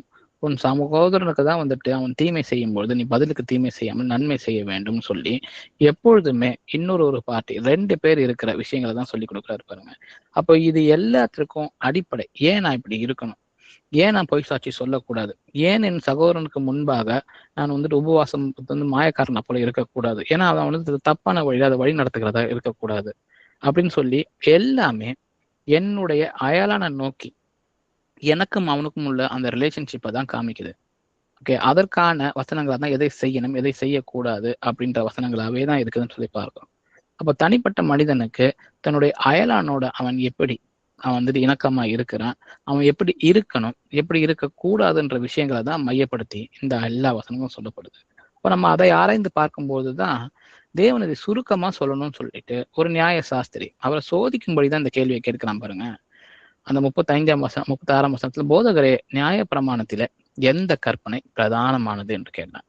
ஏன்னா இன்னைக்கும் கூட அநேக கற்பனைகள் இருக்குது. தேவனுடைய கற்பனைகளை கை கொள்கிறவன் பாக்கியவான், அந்த மாதிரி வசனங்கள் இருக்குது. அதற்கு என்ன மாதிரியான பிரதிபலன்கள் அவர்களுக்கு கிடைக்குதுன்ற வசனங்கள் நம்ம தேற்றக்கூடியதா இருக்குது. ஆனா ஏது தேவனுடைய நியாய பிரமாணத்துல பிரதானமாய் இருக்கிறது அப்படின்னு கேட்கக்கூடிய அளவுலதான் இருக்கு. ஏன்னா அநேக இடங்கள்ல அவருடைய கற்பனைகள் இங்கும் அங்குமாய் இருக்கு. அப்ப அதை எல்லாத்தையும் கூட்டி சேர்த்து அதோடைய காரியத்தின் கடைத்தொகை என்னன்னு அப்படி நம்ம சொல்லி பார்த்தோம்னா, இந்த மத்தேயுல இயேசப்பா அவனுக்கு பதில் சொல்றாரு பாருங்க. உன் தேவனாகிய கர்த்தரிடத்தில் உன் முழு இருதயத்தோடும் உன் முழு ஆத்மாவோடும் உன் முழு மனதோடும் அன்பு கூறுவாயாக. இது முதலாம் பிரதான கற்பனையாய் இருக்கிறது. இதற்கு ஒப்பாய் இருக்கிற 2ஆம் கற்பனை என்னவென்றால், உன்னிடத்தில் நீ அன்பு கூறுவது போல பிறனிடத்திலும் அன்பு கூறுவாயாக என்பது. இவ்விரண்டு கற்பனைகளிலும் நியாய பிரமாணம் முழுமையும் தீர்க்க தரிசனங்களும் அடங்கி இருக்கிறது என்றார். அப்போ இந்த சுயாதீன பிரமாணம் நமக்கு கொண்டு போய் நம்மளை சேர்க்கிற இடம் அன்பு. தேவனிடத்துல நம்ம அன்பா இருக்கணும், நாம மற்றவர்களிடத்துல அன்பா இருக்கணும். நீ உன்னிடத்தில் அன்பு கூறுவது போல உன் பிறனிடத்திலும் நீ அன்பு கூற வேண்டும் என்பதே அப்படின்னு சொல்றாரு பாருங்க. அந்த 2ஆம் கற்பனையை சொல்லும் பொழுது இதற்கு ஒப்பாய் இருக்கிற 2ஆம் கற்பனைன்னு சொல்லப்பட்டிருக்கு. அப்போ தேவனுடைய இடத்தில் முழு இருதயத்தோடும், முழு ஆத்மாவோடும், முழு மனதோடும் அன்பு கூறணும். அது தேவனிடத்தில் நமக்கு இருக்கிற அன்பு. அப்போ உன்னுடைய அயலான் இதற்கு ஒப்பாய் இருக்கிற 2ஆம் கற்பனைன்னு ஏன் சொல்ல வேணும்? ஏன்னா நம்ம பிறனிடத்தில் காட்டுகிற அன்பு தான் தேவனிடத்தில் காட்டுகிற அன்பாய் இருக்கிறது. ஏன்னா நம்மளால தேவனை பார்க்க முடியாது. தேவனை நம்ம விசுவாசத்தின் மூலியமா தான் நம்ம தெரிந்து கொள்கிறோம். விசுவாசத்தின் அடிப்படையில தான் நம்மளுடைய நாளுக்கு நாள் நம்மளுடைய நெருக்கம் தேவனிடத்துல போய் சேருகிறதா இருக்குது. அப்படி இருக்கும் பொழுது நான் தேவனிடத்தில் எப்படிப்பட்ட அன்பை நான் கூற முடியும்? அவர் ஒரு மாம்சத்துல நான் பார்ப்பது இல்லையே. அப்ப தேவனிடத்துல அன்பு கூறுகிறேன்னு நான் எப்படி சொல்ல முடியும்? அவருடைய கற்பனைகளை கீழ்ப்படியும் பொழுதுதான் நான் தேவனை அன்பு செலுத்தணும்னு சொல்லி வசனங்கள் நமக்கு கொடுக்கப்பட்டிருக்கு. ஆனா அதுக்கு ஒப்பாய் இருக்கிற வசனம், நம்ம கண்களால் காண முடிகிற நம்மளுடைய சகோதரன், நம்மளுடைய சகோதரி, அவர்களிடத்தில் நான் என்னிடத்தில் எப்படி அன்பு கூறுகிறேனோ அதே போல அவர்களிடத்தில் அன்பு கூறும் பொழுதுதான் தேவனுடைய கற்பனையை நம்ம கை கொடுக்கிற பிள்ளைகளாக இருக்க முடியும். அதுதான் உண்மையான கற்பனையாக இருக்கு. இவ்விரண்டு கற்பனைகளிலும் நியாயப்பிரமாணம் முழுவதும், தீர்க்க தரிசனங்கள் முழுவதும் அடங்கி இருக்கிறதுன்னு சொல்லி நமக்கு கற்றுக் கொடுக்குறாரு. அப்போ எல்லா கட்டளைகளும் ஒரு இடத்துல ஒன்று சேருவது எப்படின்னா நம்மளுடைய அன்பின் நிமித்தம் தான். நாம மற்றவர்களிடத்துல எப்படிப்பட்ட அன்பை செலுத்தணும்னு தான். தேவன் நம் மீது அன்பு கூர்ந்த தோட்டு தான் அவரை நம்மளை படைத்திருக்கிறார். நம்ம வீழும் பொழுதும் அவருக்கு கீழ்ப்படியாமல் நம்ம அடிமைக்குள்ள நம்மளை போய்கொள்ளும் பொழுதும் கூட இதற்கான ஒரு திட்டத்தை அவர் தீட்டி நம்ம மீண்டுமா அந்த அடிமைத்தனத்திலிருந்து வெளிவருவதற்காக அவர் செய்த இந்த திட்டமுமே தேவன் நம்மேல் வைத்திருந்த அன்புதான். அப்படிப்பட்ட அன்பை நம்ம ருசி பார்த்த பிள்ளைகளாக இருக்கும் பொழுது அந்த அன்பு நம்மளோட நிற்காது. அது நம்ம இடத்துல இருந்து நம்மை சுற்றி இருக்கிற பிள்ளைகள் இடத்திலும், தேவனுடைய பிள்ளைகள் இடத்திலும் அது போகிறதா இருக்குன்னு சொல்லி நம்ம பார்க்கிறோம். அப்படிப்பட்ட அன்பை தான் எல்லா கற்பனைகளையும் ஒன்று சேர சொல்லி கொண்டு போய் நம்ம நிறுத்துதுன்னு சொல்லி பார்க்கிறோம். தொடர்ந்து இந்த அன்புக்குரிய வசனங்களை நம்ம பார்ப்போம். தேவனுக்கு சித்தமானால் வருகிற வாரங்கள்ல இதை எப்படி அவர் கொண்டு போகிறார், இந்த அன்பு எப்படி எல்லாத்திற்கும் ஒரு ஃபவுண்டேஷனலா அடிப்படையா இருக்கு அப்படின்ற அந்த வசனங்களை எல்லாத்தையும் பார்ப்போம். அதே போல இந்த அன்பு தேவன் எப்படி மனிதர்கள் மேல அன்பு வைத்தாரோ அதே அன்பு அதை போல மனிதர்கள் மீது மனிதர்கள் அன்பை வைக்க முடியுமா? ஏன்னா அவர் வைத்த அன்பை போல மனிதர்களால் செய்ய முடியுமா? தன் உயிரையும் ஒரு துச்சமாய் மதித்து அதை மற்றவங்களுக்கு காமிக்க முடியுமா? அப்போஸ்தலர்கள் அதை பற்றி என்ன சொல்லியிருக்கிறாங்கன்ற விஷயங்களையும் வரும் வாரங்கள்ல நம்ம தியானித்து பார்க்கலாம். ஆமேன். இன்னைக்கு ஒரு பிரேயரோட இன்னைக்கான வேத படிப்பினை நம்ம நிறைவு செய்யலாம். எங்கள் அப்பா தந்தையே, உங்கள் கர்த்தராகிய இயேசு கிறிஸ்துவே, உண்மை போற்றுகிறோம், உண்மை புகழுகிறோம் அப்பா. உண்மை வாழ்த்தி வணங்குகிறோம், உண்மை ஆராதிக்கிறோம், உங்களுக்கு நன்றி செலுத்துகிறோம், உங்களுக்கு சோஸ்திரம் செலுத்துகிறோம்ப்பா. எல்லா துதியும் கனமும் மகிமையும் என்றென்றைக்கும் சதா காலங்களும் உம்மோடு இருப்பதாக. அப்பா இந்த நாள்ல அப்பா சுயாதீன பிரமாணம் ஆகிய உமது பூரண பிரமாணத்தை உற்று பார்க்கிற பிள்ளைகளாக அப்பா நீங்கள் எங்களை அழைத்திருக்கிறீங்க. அதற்காக நாங்கள் நன்றி செலுத்துகிறோம். இன்னைக்கு இங்க வந்திருக்கிற அனைவரும் அந்த சுயாதீன பிரமாணத்திற்கு உள்ளவர்களா இருக்கிறார்கள் அப்பா, உட்பட்டவர்களா இருக்கிறாங்க. கிறிஸ்து இயேசுவுக்குள் எங்களுடைய அடிமைத்தனத்திலிருந்து எங்களை முழுவதுமாய் நீர் விடுதலை ஆக்கி இருக்கிறீர் என்று நாங்கள் எல்லோருமே விசுவாசிக்கிறோம் அப்பா. பழைய மனிதனுக்கோ பழைய எண்ணங்களுக்கோ பழைய வாழ்க்கைக்கோ இடம் கொடாதபடிக்கு நாங்கள் தொடர்ந்து உமது பிரமாணத்தை உற்று பார்க்கிற பிள்ளைகளாக, அது சொல்லிக் கொடுக்கிறத நாங்கள் ஆராய்கிற பிள்ளைகளாக, நாளுக்கு நாள் உண்மை அறிகிற அறிவில் வளர்கிற பிள்ளைகளாக எங்கள் ஒவ்வொருவரையும் நீர் மாற்ற வேண்டுமாய் நாங்கள் ஜெபிக்கிறோம் அப்பா. நீங்கள் அதை செய்து கொண்டு வரீங்க, அதற்காக நாங்கள் உங்களுக்கு நன்றியும் செலுத்துகிறோம். இங்க கூடி இருக்கிற உமது பிள்ளைகள் எல்லாரையும் கர்த்தராகிய இயேசு கிறிஸ்துவை முதல் நாமத்தினால நான் ஆசீர்வதிக்கிறேன் அப்பா. தொடர்ந்து இந்த ஓட்டத்தை ஓட உதவி செய்யுங்க அப்பா. எங்களுக்கு மாம்சத்தில் இருக்கும் வரை மாம்சத்திற்கு ஆவிக்கும் உள்ள போராட்டம் உண்டு, அதை அறிந்த பிள்ளைகளாக இருக்கிறோம் அப்பா. ஆனா இந்த போராட்டத்தை நீர் மேற்கொண்டிருக்கிறீங்கப்பா. அதை போல உம்முடைய பிள்ளைகளாக இருக்கிற நாங்களும் அதை மேற்கொள்ள முடியும்னு சொல்லி நாங்கள் விசுவசிக்கிறோம். அதுக்காக உங்களுக்கு நன்றி செலுத்துகிறோம். ஆவியானவர் துணையோட ஒவ்வொரு நாளும் இந்த போராட்டத்தில் நாங்கள் வெற்றி பெற உதவி செய்யுங்கப்பா. தொடர்ந்து உங்கள் வசனங்களை கேட்டு அதன்படி செய்கிற பிள்ளைகளாக இருக்க எங்களுக்கு நீங்க உதவி செய்யுங்க. நீங்க சொல்லி கொடுக்குறீங்க ஒவ்வொரு ஸ்டெப்பையும், ஒவ்வொரு வசனத்தின் மூலியமா சப்பா எங்களுக்கு அனுதினமும் நீங்க சொல்லி கொடுக்குறீங்க. அதற்காக உங்களுக்கு நன்றி செலுத்துகிறோம் அப்பா. நாங்க இதை கேட்கிற பிள்ளைகளை மட்டும் இல்லாம இதை செய்கிறவர்களாயும் இதை பிராக்டிஸ் பண்றவங்களாவும் சப்பா, அதே போல இதை கொண்டு போய் அந்த அன்பை இது எங்கள் மீது காண்பித்திருக்கிற அந்த அன்பை நாங்கள் கொண்டு போய் மற்றவர்கள் சேர்க்கிற பிள்ளைகளாகவும் இருக்க எங்கள் ஒவ்வொருவரும் நீர் ஆசீர்வதிக்க வேண்டுமே நான் ஜெபிக்கிறேன். இங்க கூடி இருக்கிற எல்லாரையுமே ஏசப்பா உங்க கரத்துல ஒப்படைக்கிறேன். உமது சீஷர்களாய் அவர்களை நீர் மாற்றி முழுமையாக உமது சுயாதீன பிரமாணத்திலே எங்களை பரிபூர்ணமாக்குவதற்காக உங்களுக்கு நன்றி செலுத்துகிறேன்ப்பா. சோஸ்திரம் செலுத்துகிறேன். Thank you Jesus. இயேசு கிறிஸ்துவின் வல்லமுள்ள நாமத்தில் நான் ஜெபத்தை ஏறெடுக்கிறேன். என்றும் ஜீவனுள்ள நல்ல பிதாவே. ஆமென். Praise the Lord.